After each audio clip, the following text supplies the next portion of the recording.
Thank you for welcoming me onto your screens, onto your headphones, depending on how you're watching this. I'm Eddie, and this is The Rollback. Folks, I'm here to talk to you today about Napoleon, aka This Ain't Oppenheimer. Mine.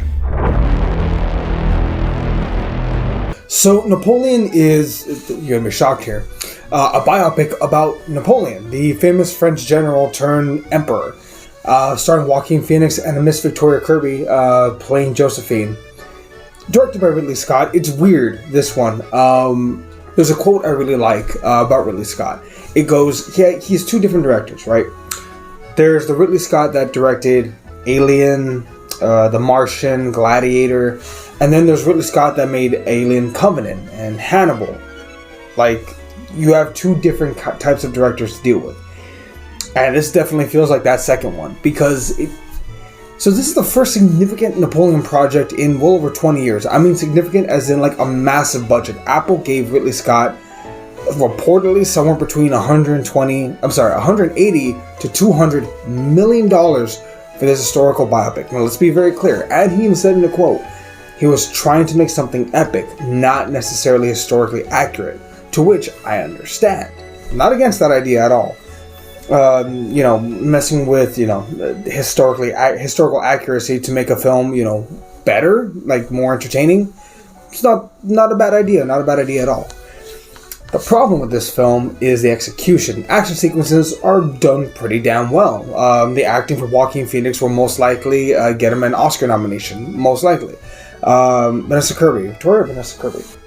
I stand correct. Vanessa Kirby will probably get a nomination as Josephine. That said, this film, the runtime is only 2.5 hours. Only 2.5 hours.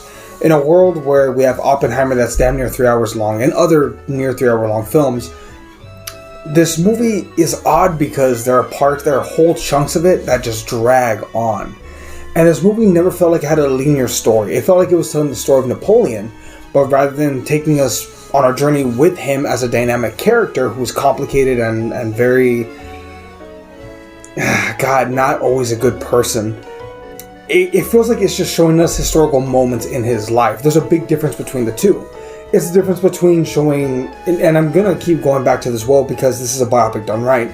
Oppenheimer showed us Oppenheimer going from someone who is curious, someone who's optimistic, someone who just wants to help, to someone that's conflicted, someone who has marital issues. You have that great scene, that breakdown where Cillian Murphy or Oppenheimer finds out that Black Widow's little sister is dead, and he's crying, and I want to say Amy Adams? No, Emily Blunt is not confronting him, but comforting him.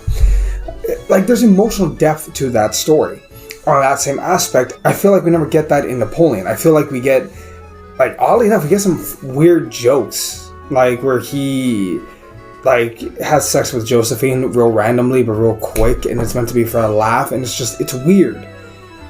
And I get what Ridley Scott was maybe trying to go for with this film, showing the highlights of his life, but that doesn't always make a good story.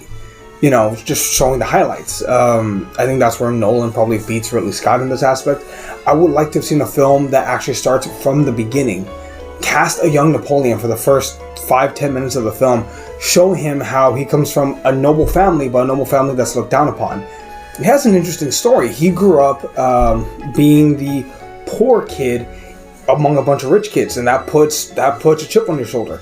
He would famously get into a lot of fights in school. The headmaster had issues with him because he wouldn't stop fighting, because anyone that fucked with him, he wouldn't let it go. Hey, you're catching a left and a right. Which, yeah, fair enough. That's interesting.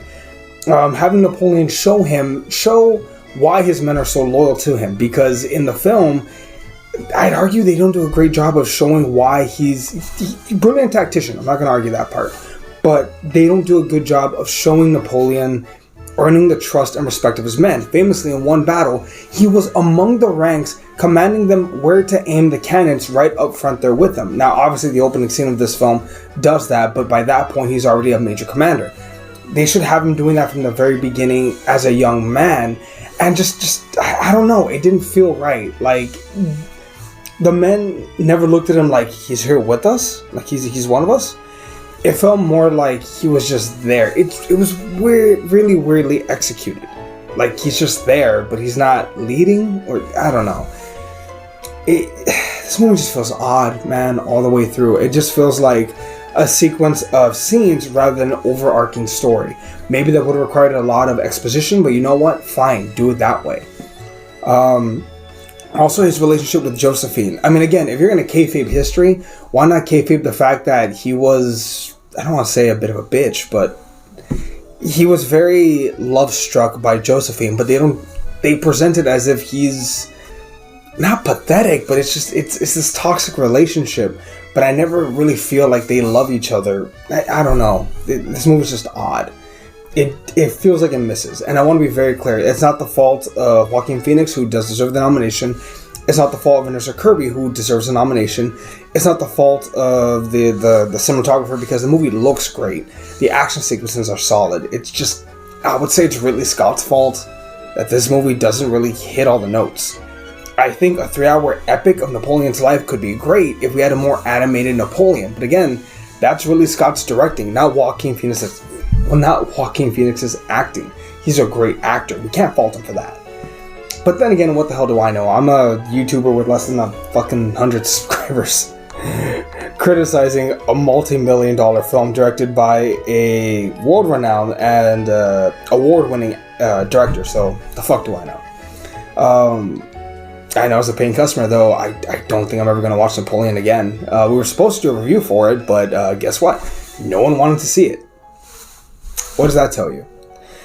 Granted, it did make, I think, like, what, $70 million this past weekend, but again, against a $200 million budget, like, it's not obviously not going to make the money back. I'd say Apple's just releasing it publicly, that way they can, award season's coming up. That said, what did you guys think of Napoleon? I mean, did y'all like it? Did you hate it? What didn't you like about it? Again, you can kayfabe the historical inaccuracies. I don't care about that part. Just give me a good story and I'm along for the ride. I'm just saying. Yeah, gonna catch some heat. But yeah, what y'all think? Go on and comment down below. We greatly appreciate it. I'm gonna catch y'all next time. See you, everybody.